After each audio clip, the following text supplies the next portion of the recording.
Hello and Assalamualaikum everyone. We meet here again in our talk show Malaysia Today.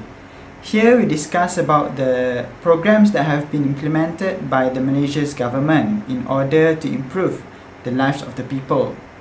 I, Muhammad Fakri, will be the host for today's talk show. In this episode, we are going to discuss about the Pprt program or the Housing Assistance Program. However, the guests won't be joining us here since it is MCO, but worry not, we are going to be video calling them.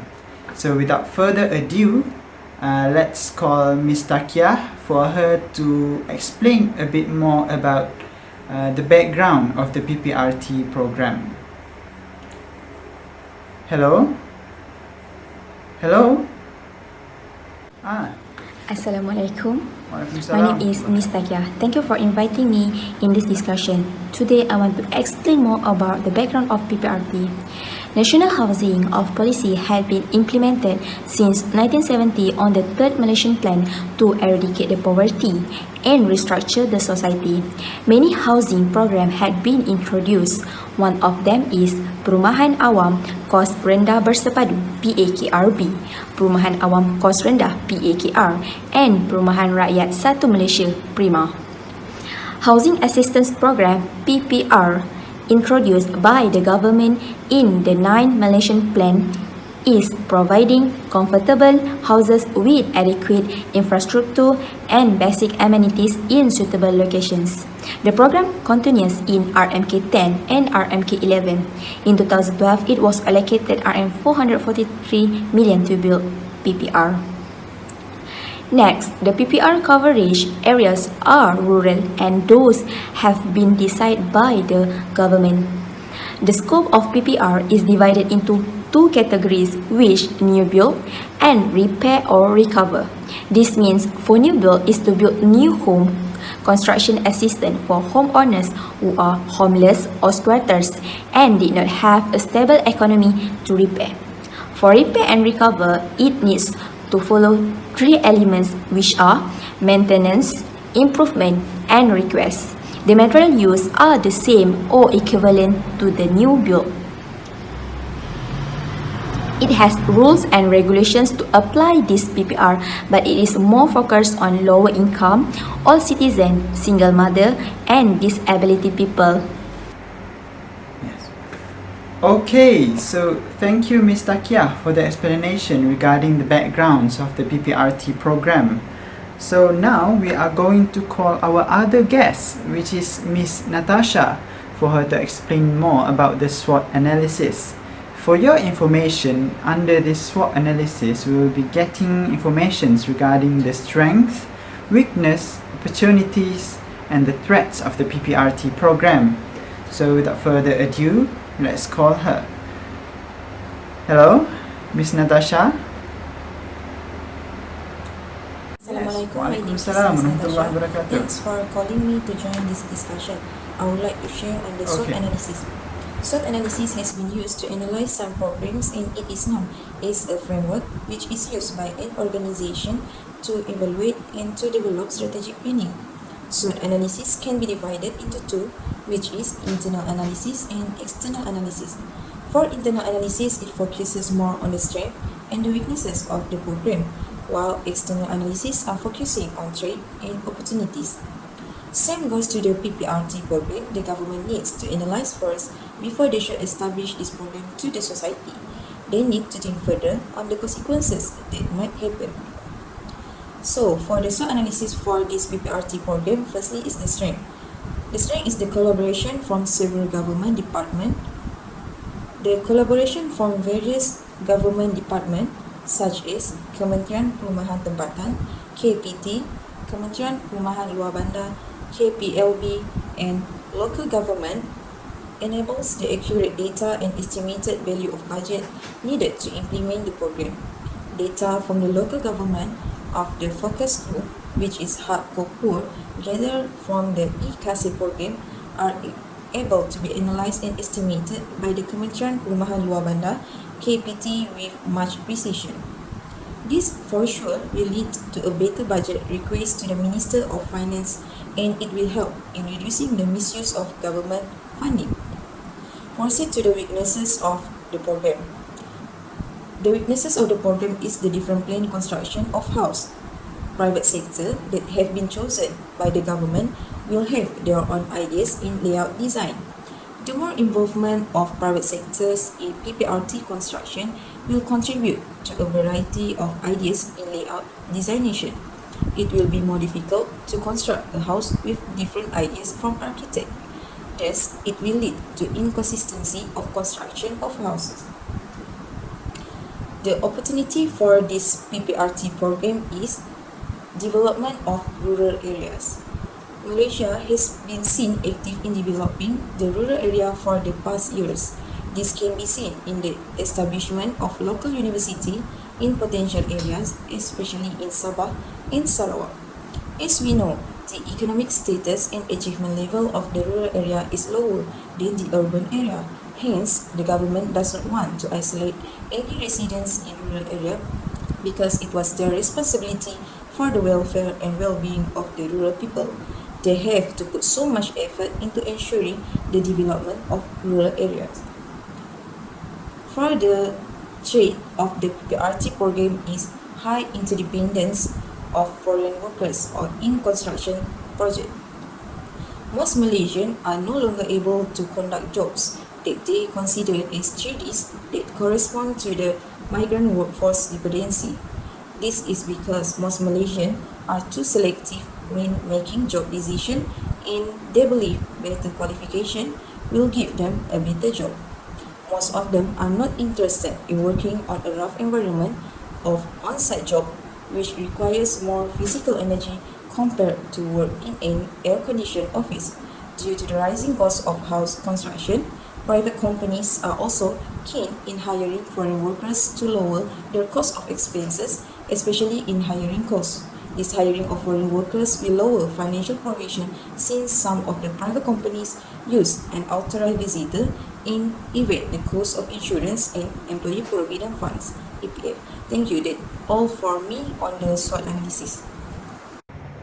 Alright, thank you Ms. Natasha for the explanation regarding the SWOT analysis. Now we are going back to Ms. Takia. I have some questions to you, Ms. Takia. The first one is that, is there any issue that has led to the implementation of the PPRT itself? And who are the parties that are involved in the establishment of the PPRT program? Thank you for the question. Let me explain the issue that arise during the establishment of the program. One of the issue is poverty. Poverty can be defined condition in which person or community is deprived and lack of essentials for a minimum standard of well-being and life, and poverty individually don't have proper housing, clean water, healthy food, and medical attention. Each nation may have its own perception that determines how many of its people are living in poverty. One of the factors because of the migration on the rural residents, mainly the Malays, live in Klang Valley. Because before 1970, Malays were generally live in rural areas while the Chinese are live in urban areas and mostly Indian live in a rubber or oil palm. Impact of this issue, the government create many policy to overcome this poverty issue. Other than that, the authority that involved in this program is Government of Malaysia under a Minister of Finance, second, Kementerian Kemajuan Luar Bandar dan Wilayah KKLW, and lastly, Kementerian Perumahan Kerajaan Tempatan. Okay, thank you Ms. Takia for the great explanation. Actually, I myself have some additional information regarding the PPRT program. The PPRT program comes with three main objectives. The first one is to enhance the lives of the poor by providing safer homes. The second one is to increase the quality of life of the poor. And the third one is to give homes that are safe and comfortable in line with the growth of living.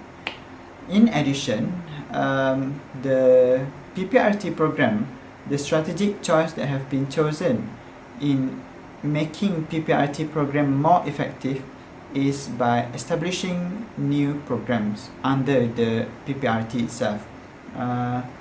The programs that have been established is the PPMS. The PPMS provides assistance in terms of monetary and the development of housing to the poor. The establishment of the PPMS is to improve the income of the targeted groups and to provide proper facilities and social needs such as mosque, function hall and more in order to improve their social needs.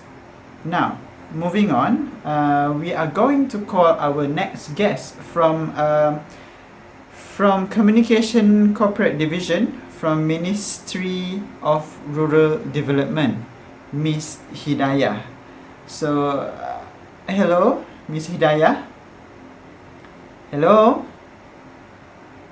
Yes. Hi, Assalamualaikum. My name is Nuhidayah Ruslan.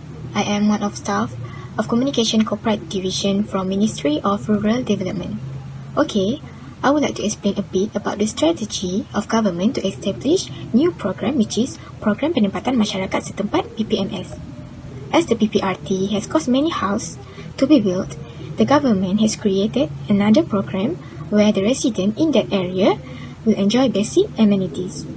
This is in line with the Ministry of Rural Development's objective, which is to promote national development efforts as embodied in National Development Policy.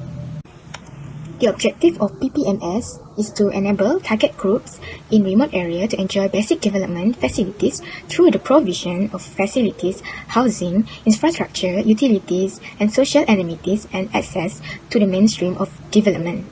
The component of this program is the aid of construction of participant homes for hardcore poor families and social amenities such as public halls, surau, taska buildings, multi-purpose courts, and more. Not only that, there are basic infrastructure and utilities provided, including groundwork, drainage, connectivity of water, and electricity. There are several departments involved in PPMS. PPMS is led by the Ministry of Rural Development and being divided into departments according to their function. There are management services, development, policy, and corporate communication.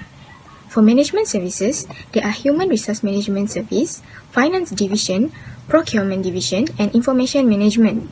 Then, we move to development. Under this department, there are units such as Infrastructure Division, Coordination, and Monitoring. In Policy Department, there are 5 units established such as Strategic Planning Division, Institute for Rural Advancement, Investment, and Subsidiaries Monitoring Division, Rural Community Division, and Community Economic Development Division. The last department is Corporate Communication, which related to marketing of PPMS, whereby they will enhance Ministry's image and promote Ministry policies and program through an organized and effective public relations strategy. For resource of this program, for allocation of money, it is quite hard for me to mention certain amount because the allocation depends on the project.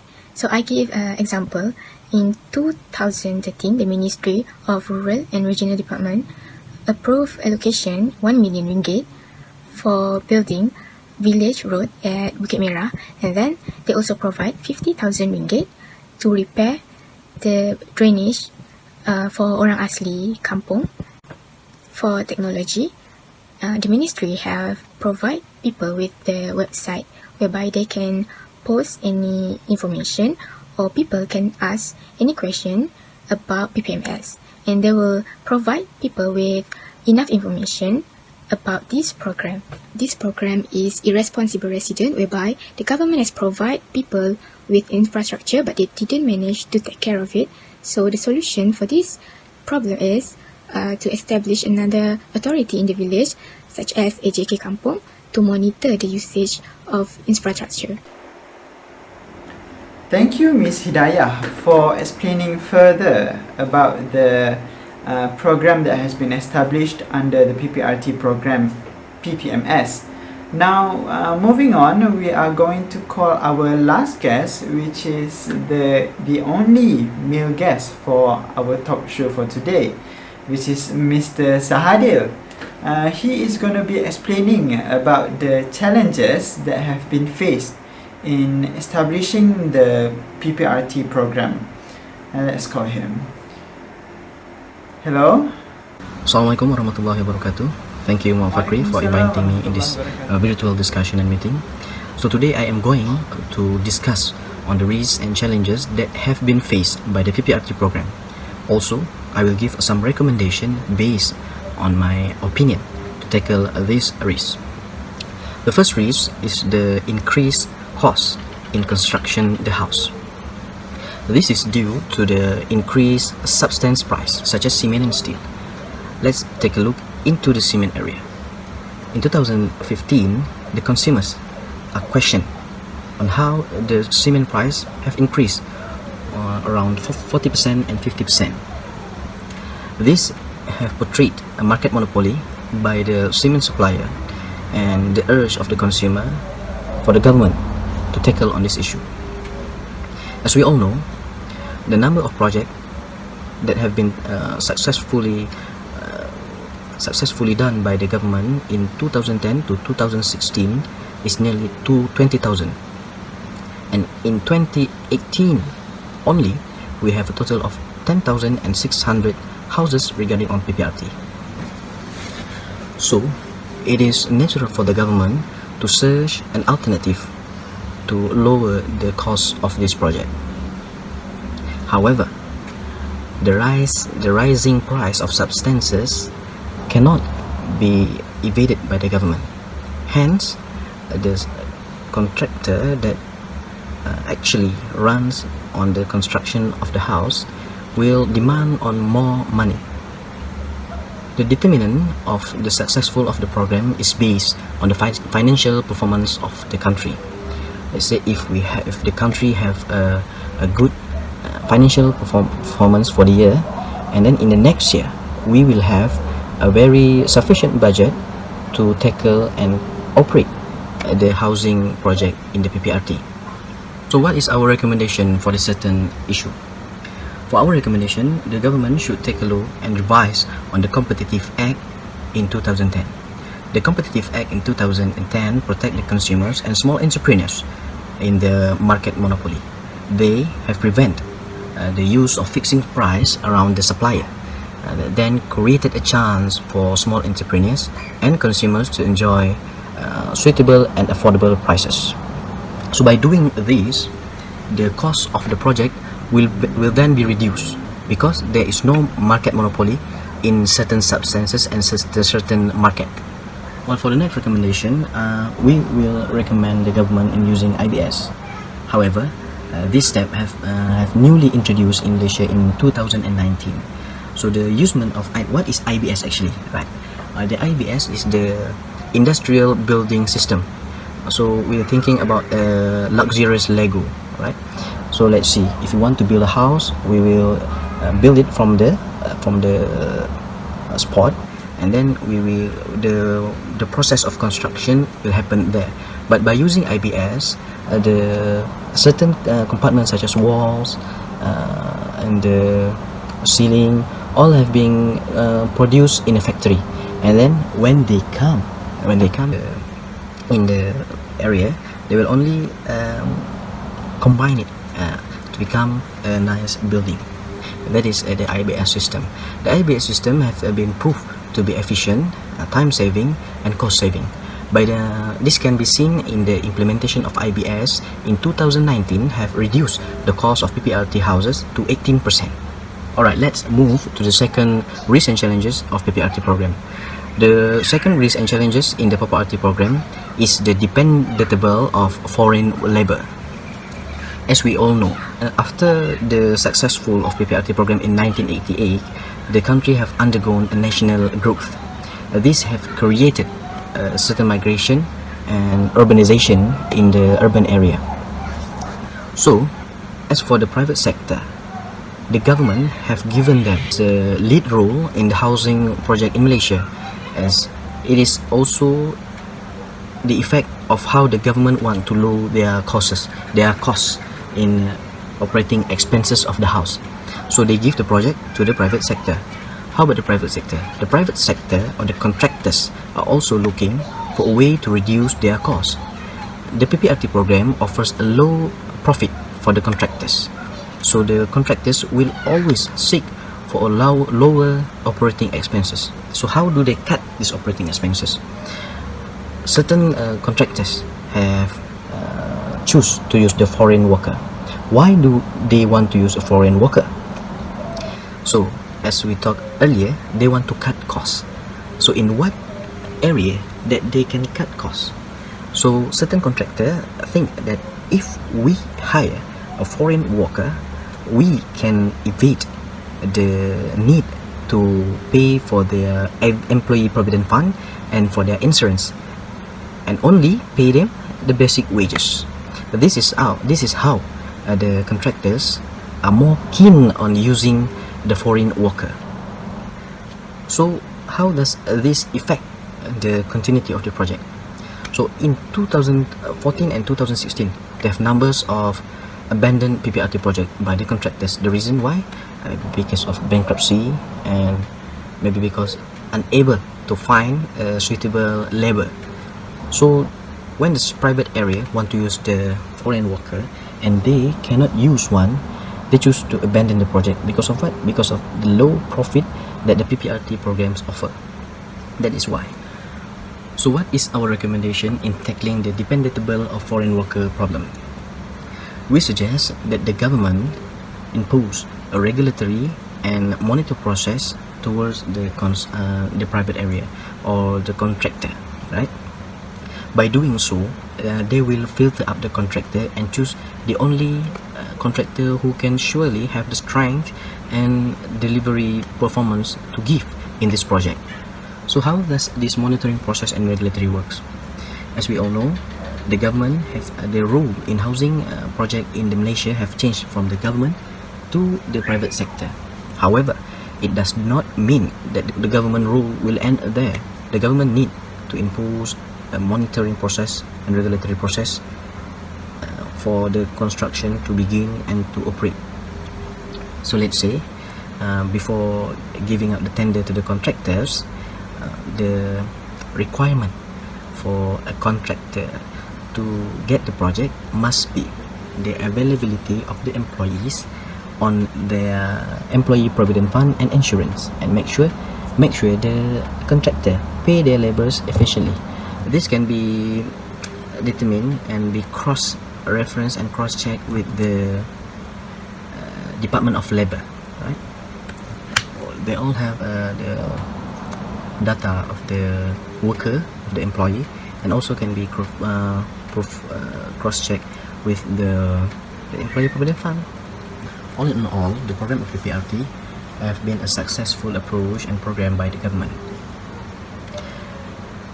The continuity of the program from the 1988 till this day have created and matched government method and processes to ensure the efficiency and successful of this program. Thank you. Till we meet again, Fakri. Thank you. Okay, thank you Mr. Sahadil for the long and complete explanation regarding the challenges and the possible solution. Now for this episode, it is going to be quite different than usual because Miss Natasha has volunteered to conclude our discussion for today. So let's go back to her. Let's call her again.